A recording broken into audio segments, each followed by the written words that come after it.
Listen, this German construction engineer had been designing buildings in Chicago for 20 years, creating blueprints with meticulous precision that made him the most respected architect in the city.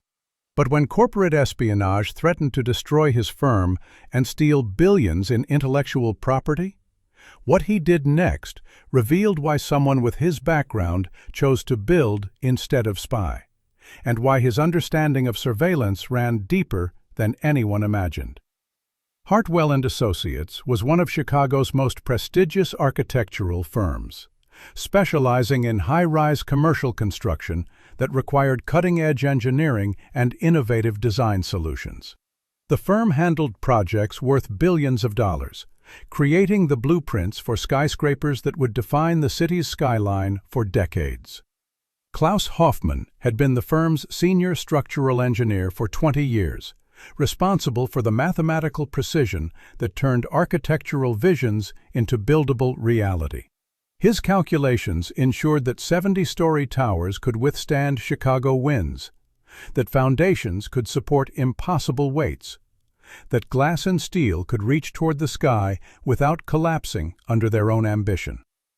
Klaus was known for his methodical approach to complex problems, his ability to spot potential structural issues before they became expensive mistakes, and his quiet dedication to projects that required years of meticulous planning. Colleagues respected his German engineering precision and his knack for finding solutions when standard approaches weren't adequate. What made Klaus exceptional as a structural engineer wasn't just his technical knowledge or his understanding of advanced mathematics. It was his to see patterns that others missed, to detect inconsistencies in complex systems, and to understand how information flowed through organizations in ways that could be exploited or protected. His American colleagues assumed this analytical ability came from German technical education and 20 years of professional experience. They had no idea it came from 15 years as a Stasi surveillance specialist, conducting intelligence operations for the Ministry for State Security in East Germany during the height of the Cold War. Hauptmann Klaus Hoffmann had served with Hauptverwaltung Aufklärung, the Stasi's Foreign Intelligence Division, specializing in technical surveillance and industrial espionage operations against Western targets. He'd been trained to penetrate corporate and government facilities, to gather intelligence. Klaus had operated in West Germany, France, and briefly in the United States during the 1980s, conducting missions that required understanding both advanced technology and human psychology. His specialty had been industrial espionage, stealing manufacturing secrets, design specifications, and proprietary technologies that gave Western companies competitive advantages over East German industry. Klaus had left intelligence work not because the Berlin Wall fell, but because he'd grown tired of stealing other people's innovations. When German reunification provided the opportunity for a new life, he'd chosen to use his technical knowledge to create rather than appropriate, to build rather than infiltrate.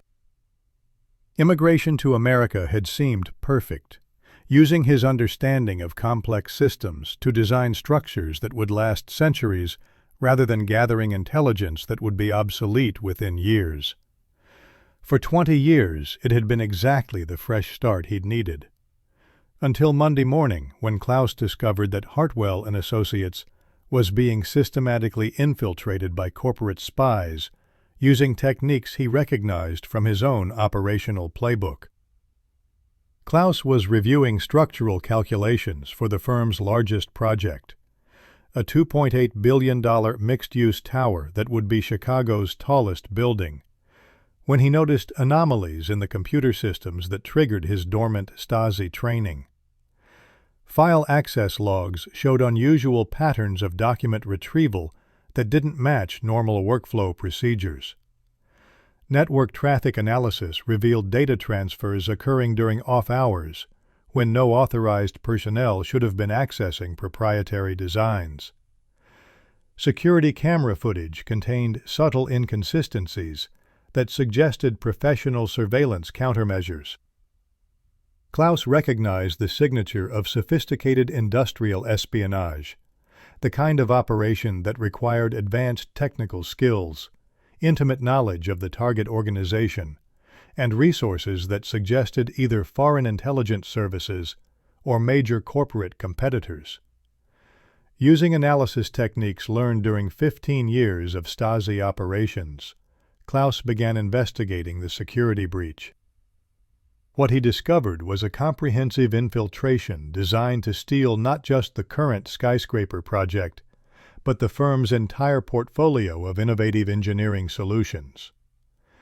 The espionage operation was more sophisticated than typical. Klaus made a tactical assessment using skills learned for conducting counter-surveillance operations in hostile territory.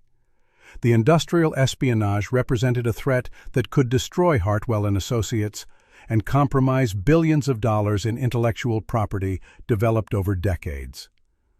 He faced a choice that required using knowledge he'd hoped never to apply again. Expose the espionage using techniques that would reveal his own intelligence background, or allow the theft to continue and watch his adoptive firm and colleagues be destroyed.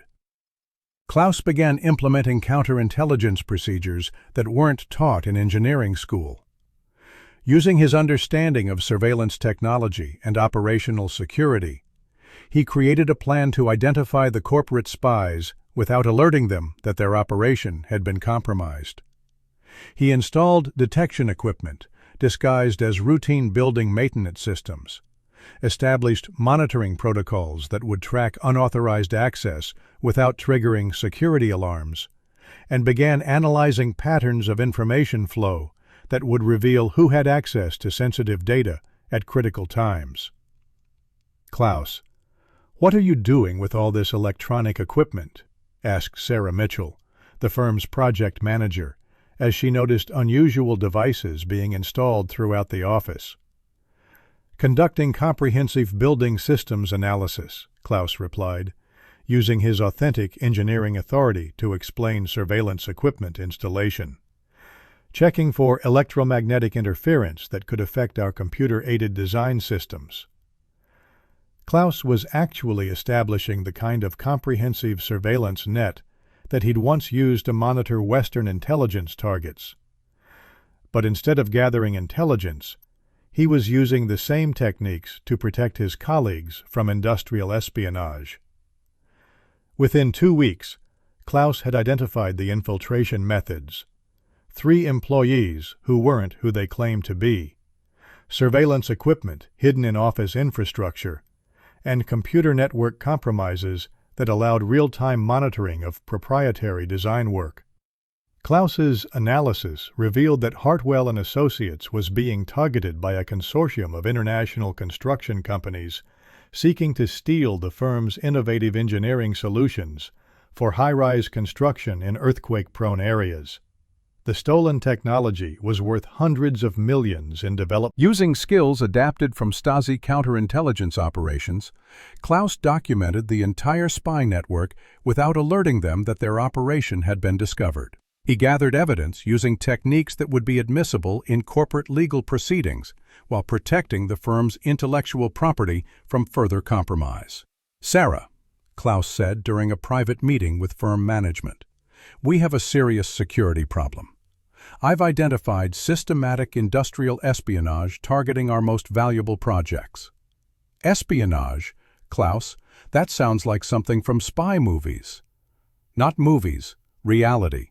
Someone is stealing our designs using professional surveillance techniques that suggest either foreign intelligence services or very sophisticated corporate competitors." Klaus presented his evidence: detailed documentation of unauthorized access, surveillance equipment specifications, and analysis of information extraction patterns that revealed the scope of the intelligence operation. Firm partners initially questioned how a structural engineer had acquired such detailed knowledge of surveillance and counterintelligence techniques. Klaus's ability to detect and analyze professional espionage operations suggested expertise that went far beyond engineering education. "Klaus," said senior partner Robert Hartwell during an emergency meeting, "what you've discovered and the way you've investigated this. Where did you learn counter-surveillance techniques? Klaus was reviewing the evidence he'd gathered, documentation that would allow the firm to pursue legal action against the corporate spies while protecting future projects from similar infiltration. East Germany, Klaus said quietly. Before reunification, I worked for state security services. State security? You mean Stasi, Ministry for State Security. I was trained in surveillance and intelligence gathering, same techniques being used against us, but I learned them from the other side. The revelation that their senior engineer had been a Stasi operative created immediate concern among firm partners. But Klaus's use of his intelligence background to protect rather than exploit the firm demonstrated that his loyalties had genuinely changed. Klaus, Hartwell continued, why didn't you ever mention your background? Because I came to America to build things, not to spy on people. I wanted to use my technical knowledge for construction, not intelligence gathering. Today just required using both. Klaus found himself consulted by other architectural firms dealing with similar security threats, teaching corporate security professionals how to detect and counter sophisticated industrial espionage without compromising normal business operations. The case became a study in corporate counterintelligence, though Klaus's specific role and background were kept confidential to protect both his privacy and the firm's competitive interests. 6 months after exposing the espionage operation, Klaus received offers from corporate security firms, federal law enforcement agencies, and private intelligence companies. His demonstration of counter-surveillance expertise had proven valuable for protecting American businesses from industrial espionage. The opportunities offered significant salary increases, recognition for his unique skills, and the chance to use his full intelligence background professionally again. Klaus considered each offer carefully, but chose to remain with Hartwell and Associates. I spent 15 years learning how to steal other people's work, Klaus told Hartwell.